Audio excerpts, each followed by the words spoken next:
Assalamualaikum warahmatullahi wabarakatuh. Salam sejahtera, Shalom, Om Swastiastu, Namo Buddhaya, Salam Kebajikan. Perkenalkan, saya Bidan Karunia Wijayanti, Eskap MHPE, dosen tetap pada program studi Sarjana Kebidanan, Fakultas Kedokteran, Universitas Negeri Surabaya. Video ini dibuat dengan tujuan untuk memenuhi salah satu persyaratan sertifikasi dosen untuk dokumen pernyataan diri dosen dalam unjuk kerja Tridharma Perguruan Tinggi atau PDD UKTPT untuk sertifikasi dosen tahun 2026, khususnya dalam aspek pengajaran. Pada kesempatan ini, saya akan menjelaskan secara singkat mengenai mata kuliah komunikasi efektif dalam praktik kebidanan yang saya ampuh untuk mahasiswa semester ganjil, yaitu semester 3 dengan kode 15903030009 yang berbobot 3 SKS. Mata kuliah ini dirancang untuk membekali mahasiswa pada pemahaman konseptual serta keterampilan komunikasi dalam pelayanan kebidanan yang relevan dengan dunia kesehatan saat ini. Selain itu, mata kuliah ini juga merupakan mata kuliah penciri program studi yang berkaitan dengan penerapan komunikasi efektif sebagai upaya promotif dan preventif dengan physical exercise dalam kebidanan.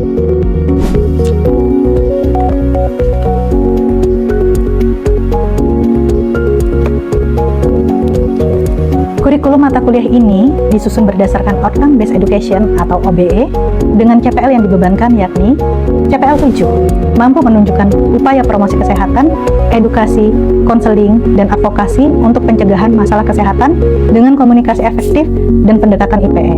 Kemudian ada CPL 8, mampu menunjukkan keterampilan dasar dan asuhan kebidanan dengan memperhatikan hak, privasi, dan keselamatan klien secara komprehensif dan berkesinambungan. Kemudian ada CPL 12, yaitu mampu menerapkan teori aplikasi physical exercise yang sesuai dengan ruang lingkup kebidanan. Sedangkan CPMK pada mata kuliah ini yaitu CPMK 1 mampu menganalisa konsep dasar dan teknik komunikasi efektif dalam praktik kebidanan dengan baik dan kritis. Kemudian CPMK 2 mampu menunjukkan implementasi nilai profesional bidan dalam praktik konseling secara kritis dan etis. Kemudian CPMK 3 mampu menampilkan simulasi pemecahan konflik dalam komunikasi interprofesional berdasarkan praktik wawancara dan refleksi. Dan yang keempat adalah mampu menunjukkan edukasi pada setting komunitas dan konseling pada klien individu dan keluarga, khususnya terkait dengan physical exercise dalam kebidanan. Mata kuliah ini berlangsung selama 16 kali pertemuan dengan pembagian pertemuan 1-5 dengan tatap muka, pertemuan 6 dengan 15 praktik dan project based learning, dan pertemuan 16 yaitu penilaian sumatif. Adapun bobot penilaian dari mata kuliah ini yaitu aktivitas partisipatif sebesar 10%, penilaian hasil project sebesar 50%, dan praktik sebesar 40%.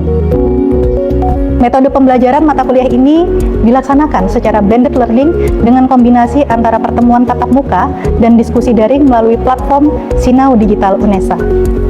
Selanjutnya, Anda akan menyaksikan cuplikan video proses pembelajaran saya dengan mahasiswa kebidanan menggunakan metode interactive lecture dengan pendekatan student center learning pada pertemuan kedua yang membahas tentang hambatan komunikasi bidan pasien dan alternatif solusinya.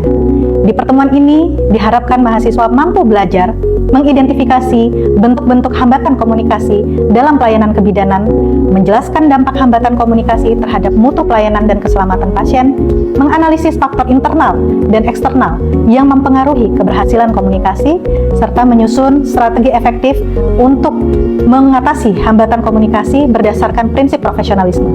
Selamat menyaksikan. Assalamualaikum warahmatullahi wabarakatuh. Waalaikumsalam warahmatullahi wabarakatuh. Selamat pagi. Pagi. Oke. Ya, ini pertemuan kedua, kita akan membahas terkait dengan topik hambatan komunikasi bidan pasien dan alternatif solusi. Nah, topik ini sangat berkaitan erat dengan pelayanan kebidanan ya. Kalau dari pertemuan sebelumnya kita sudah membahas terkait dengan konsep dasarnya, sekarang kita akan membahas hambatan dan juga alternatif solusi. Mungkin adik-adik sambil absen juga ya di LMS sebelum kita memulai perkuliahan pada hari ini, sebaiknya juga kita dimulai dengan berdoa ya. Silahkan masing-masing dari kalian berdoa, dimulai. Oke, berdoa selesai. Apakah masih ingat dari lingkaran unsur-unsur komunikasi? Masih. Oke, masih ingat. Sekarang saya coba minta satu orang untuk menjelaskan secara lengkap atau menyebutkan dulu ya secara lengkap unsur-unsur komunikasi. Oke, Nadia. Mohon izin Ibu menjawab. Yang pertama itu ada pengirim, kemudian pesan, Mm-mm. saluran, penerima, dan juga feedback. Dan juga feedback. Oke, good ya. Lengkap. Coba kita lihat jawaban dari Nadia ya. Nah, ini ya. Yang disampaikan Nadia ini ada pengirim atau sender ya. Ini pengirim atau sender. Siapa? Bidan ya. Ini bidan ya. Kemudian kalau pesan atau message-nya berarti informasi terkait edukasi atau konselingnya. Kemudian saluran atau channel. Nah, ini bisa apa? Berupa apa? Leaflet, poster, video ya. Apapun yang dipakai oleh bidan dalam menyampaikan informasi gitu ya. Kemudian penerima atau receiver-nya siapa? Pasien atau keluarga ya, atau suami misal ya. Nah, kemudian ada feedback ya. Bidannya memberikan feedback atau umpan balik untuk memastikan pemahaman dari pasiennya. Nah, inilah unsur-unsur komunikasi yang harus ada ya antara hubungan bidan dengan pasien. Oke. Nah, kemudian selanjutnya kita beralih lagi sehingga adik-adik ya dari materi kali ini sangat berkaitan dengan CPL 7 ya, yaitu mampu menunjukkan upaya promosi kesehatan, edukasi, konseling dan advokasi untuk pencegahan masalah kesehatan dengan komunikasi efektif dengan pendekatan IPE ya. Nah, kemudian untuk sesi pertemuan ini berkaitan juga dengan CPMK 1 ya, yaitu mampu menganalisa konsep dasar dan teknik komunikasi efektif dalam praktik kebidanan dengan baik dan pemikiran yang kritis. Di sini saya ada gambar ya. Adik-adik coba perhatikan gambar ini. Ini ada pasien dan ada bidan ya. Coba diperhatikan dua orang ini ya, bagaimana ekspresi wajahnya ya. Kemudian dilihat bagaimana suasananya ini, bagaimana proses komunikasi yang terjadi. Ya, coba diperhatikan, ada yang mau memberikan pendapat terkait dengan gambar ini? Saya. Oke, Erlinda silahkan. Jadi menurut saya pasien itu terlihat cemas. Yang itu tuh mempengaruhi berkomunikasinya si ibu. Oke, Erlinda menyampaikan bahwa pasien ini terlihat cemas ya, yang mempengaruhi proses komunikasi. Nah, pertanyaan selanjutnya ya untuk Erlinda lagi, bagaimana bisa ya pasien yang cemas kemudian mempengaruhi proses komunikasi itu sendiri? Iya Ibu, jadi pasien itu mungkin menjadi sulit menyampaikan keluhan atau tidak fokus menerima informasi. Atau di ilustrasi itu terlihat bahwa pasien banyak yang dipikirkan yang bisa menimbulkan tanda tanya. Ya, good ya. Baik sekali ya penjelasan dari Erlinda. Jadi kalau kita lihat lebih detail ya, mungkin Erlinda melihat nih ya tanda tanya di atas kepala ya, sangat detail sekali ya. Kita bisa melihat bahwa ekspresi dari ibu tersebut terlihat cemas. Kemudian kalau kita lihat di sini ya, nah ini ada yang dipikirkan oleh si ibu tersebut ya. Ini ada mitos keluarga ya, mungkin ada kepercayaan tertentu yang harus dilakukan ya, yang bertentangan dengan informasi bidan. Nah, kemudian juga ibunya juga pusing mikirin obatnya ya, ini obat apa gitu ya, kemudian dosisnya ini seperti apa gitu ya. Nah, kemudian juga mungkin ada anjuran-anjuran dari rumah ya, yang tidak bisa dilepaskan ya, yang juga bertentangan dengan informasi yang bidan berikan. Sehingga tampak di sini ibunya mengernyitkan dahi. Itu tandanya apa? Tandanya ada sesuatu yang tidak sesuai gitu ya. Nah, bidan itu harus peka terhadap ekspresi tersebut ya. Kalau kita lihat sementara bidannya tersenyum gitu ya, lanjut untuk memberikan edukasi gitu ya. Nah, oke. Nah, kondisi ini yang seringkali ya kalau kita sudah ada di praktik pelayanan kebidanan, seringkali kita temui kondisi-kondisi seperti ini. Oke. Nah, selanjutnya dari situasi tersebut ya, kemudian akan menimbulkan pertanyaan yang berkaitan dengan pembelajaran kita hari ini ya. Mengapa pasien terkadang tidak mengikuti anjuran bidan meskipun sudah diberikan informasi ya. Nah, ini kemudian juga kita pikirkan ya, ini apa pasiennya yang kurang paham atau justru cara bidannya yang kurang baik untuk memberikan komunikasi ya. Nah, pertanyaan-pertanyaan tersebut akan kita pelajari pada sesi ini ya, karena kaitannya adalah hambatan dan juga alternatif solusinya. Sehingga nanti adik-adik akan berpikir strategi apa nih yang bisa diberikan untuk mengatasi hambatan komunikasi tersebut.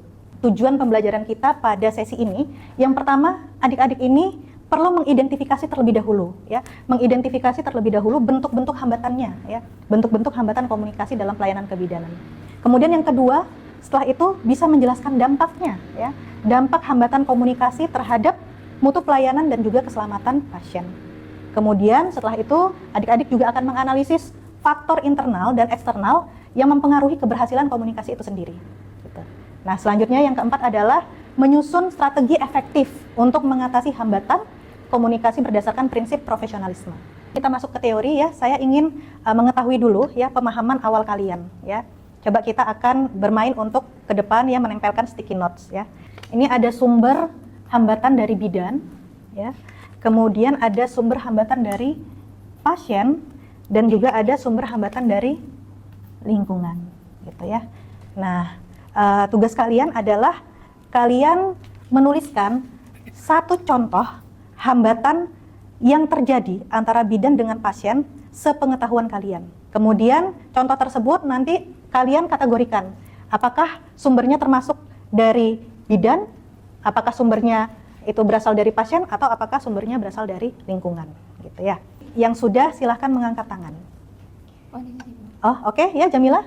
Menurut saya sendiri hambatan dalam berkomunikasi itu salah satunya adalah penggunaan istilah medis yang mungkin sulit dipahami oleh pasien. Oke, penggunaan istilah medis yang sulit dipahami oleh pasien. Ini menurut Jamila ya, contohnya seperti itu. Nah, kira-kira itu termasuk hambatan yang bersumber dari mana, Jamila?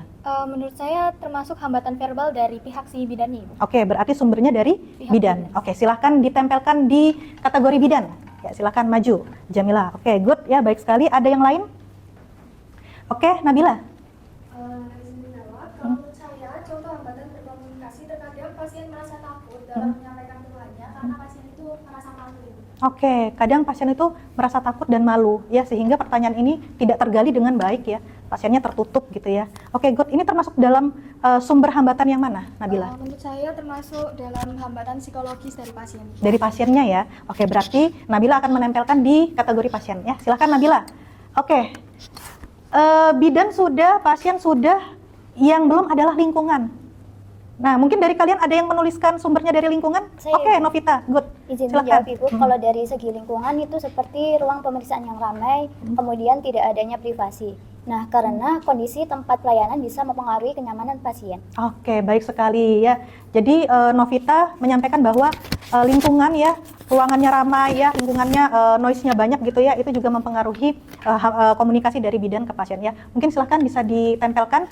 Yang lain silahkan semuanya bisa maju dan memilih kategori sumber informasi mana yang sesuai. Oke. Wah, bagus-bagus ya jawabannya ya. Ya, ini nanti bisa kalian diskusikan lebih lanjut lagi ya di LMS kita ya.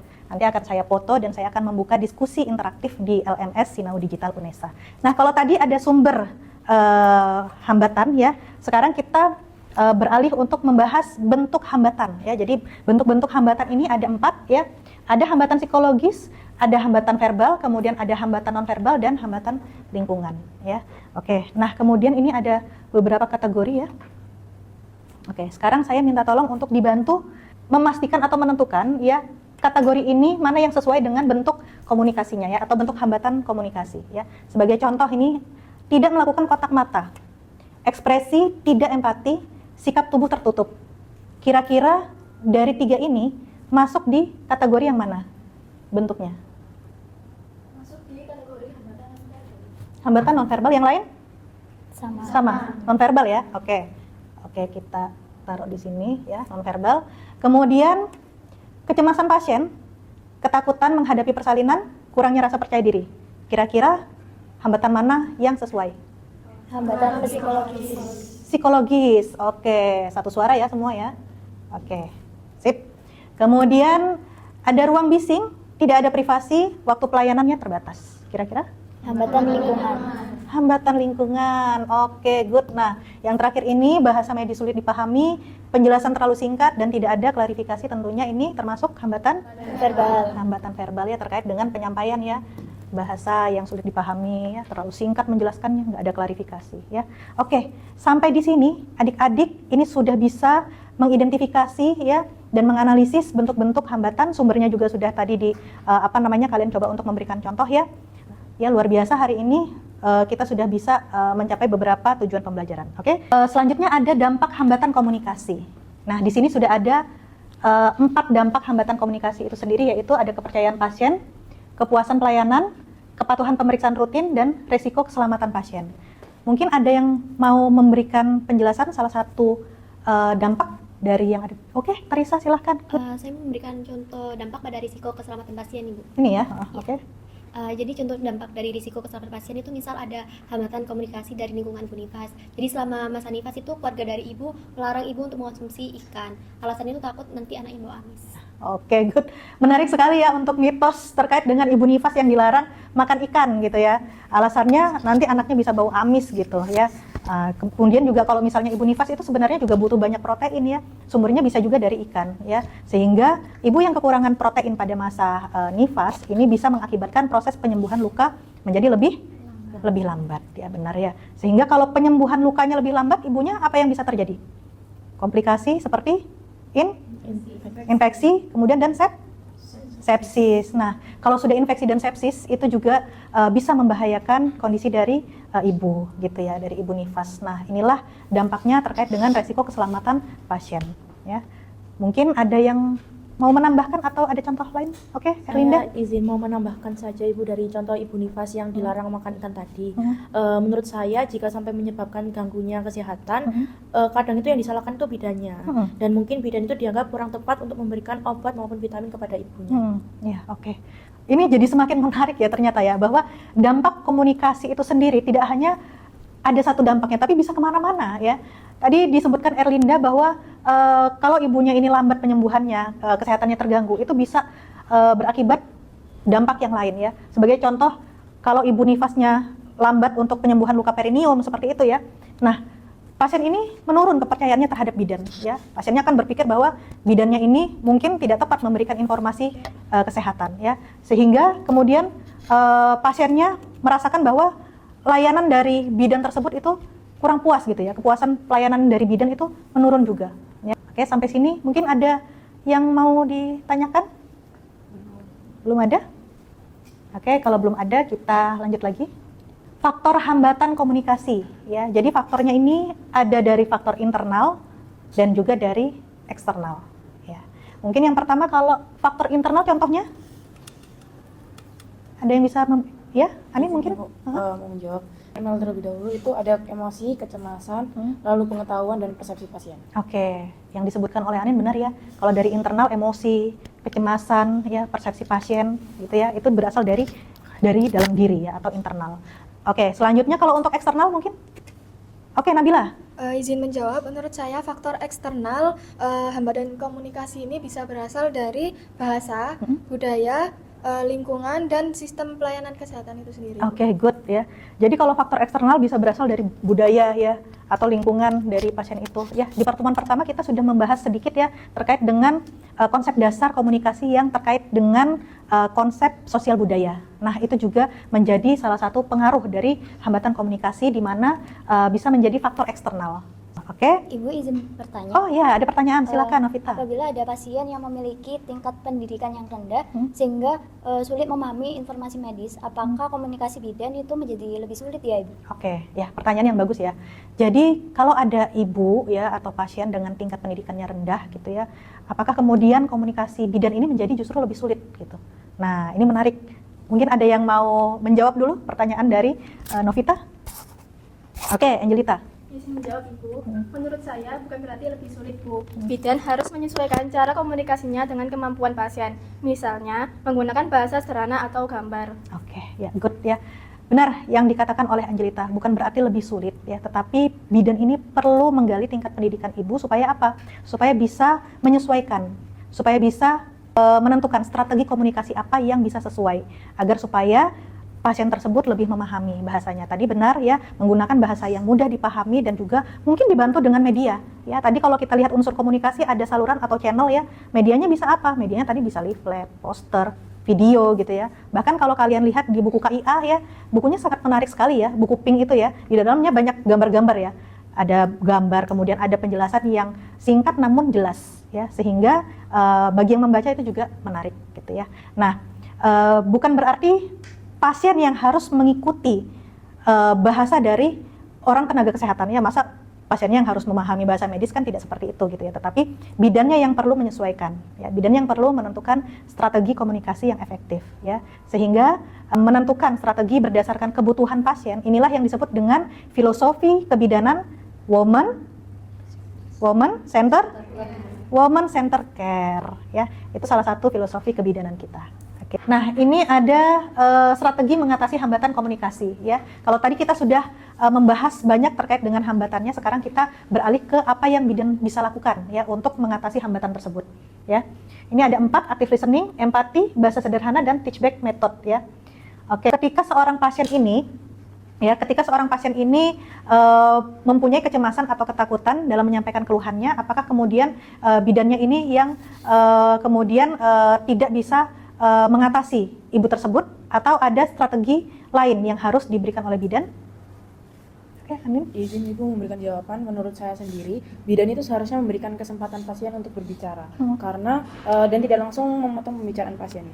Ya, jadi bidannya harus memberikan kesempatan bagi ibu untuk menyampaikan keluhannya, ya. Kasih kesempatan, jangan memotong pembicaraan, ya.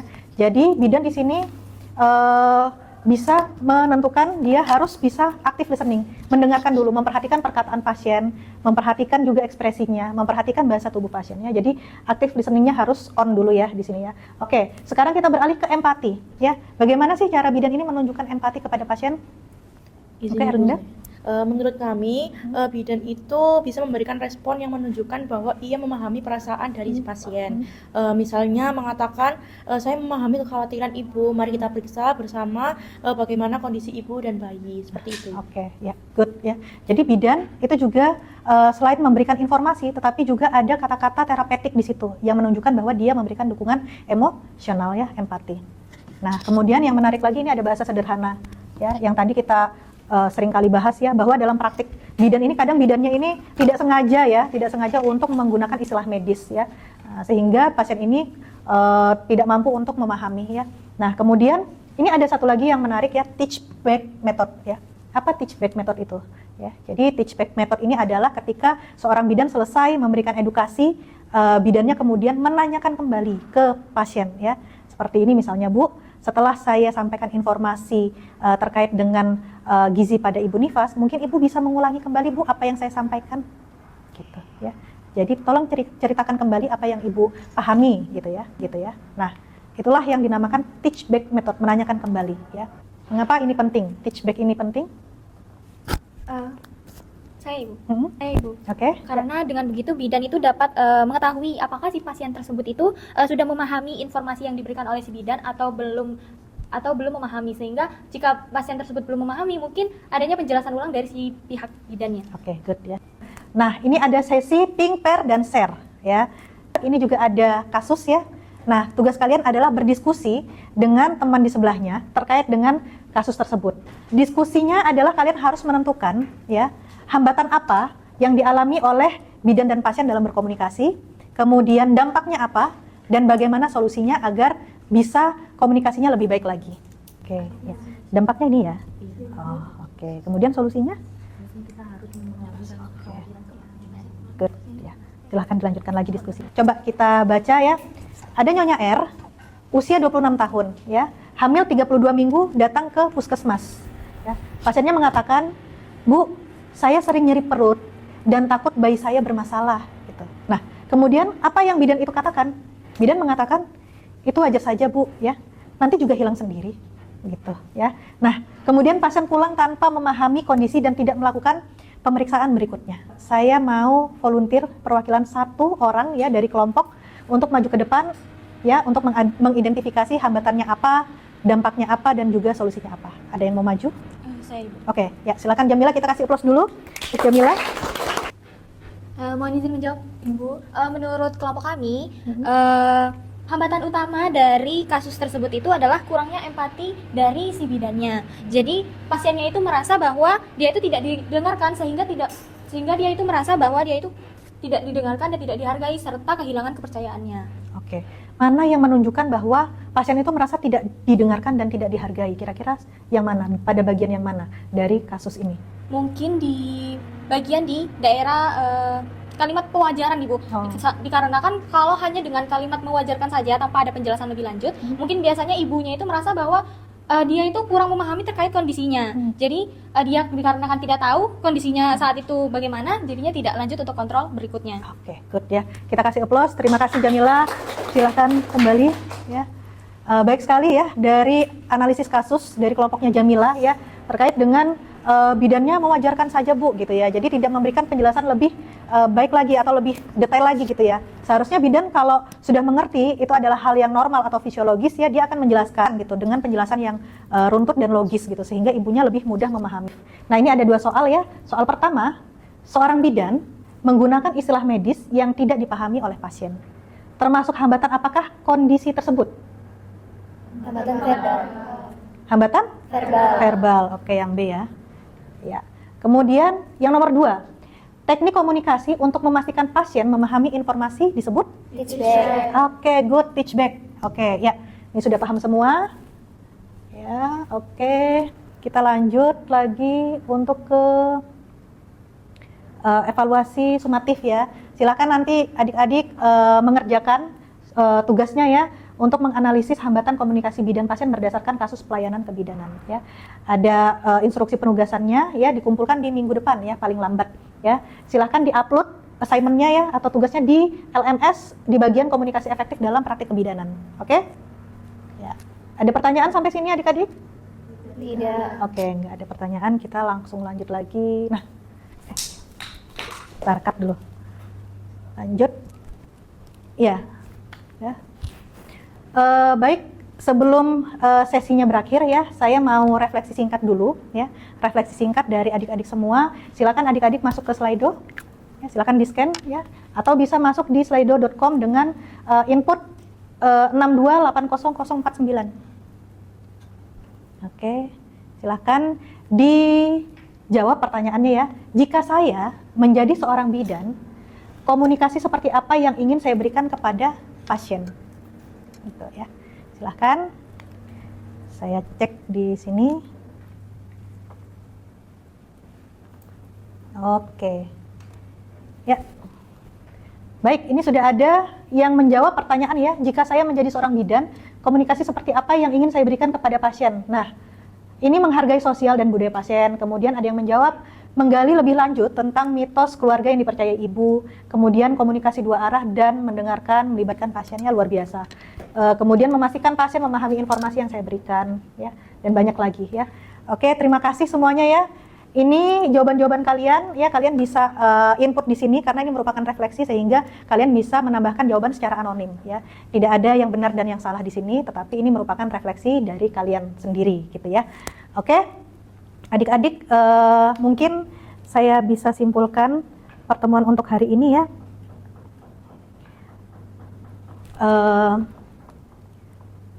Ya. Nah. Oke, untuk referensi ya bisa kalian baca-baca di rumah ya, referensi-referensi terkait dengan komunikasi bidan pasien. Ya, pertemuan kali ini saya rasa semuanya sudah cukup memahami ya, sudah bisa menjelaskan, bahkan tadi kita sudah bisa menganalisis kasus ya. Kemudian juga yang luar biasa lagi kalian sudah bisa menentukan solusi apa atau strategi apa yang kemudian bisa dilakukan oleh bidan supaya komunikasinya menjadi lebih efektif gitu ya. Oke, menjadi bidan itu perlu selalu berusaha yang terbaik untuk pasiennya ya.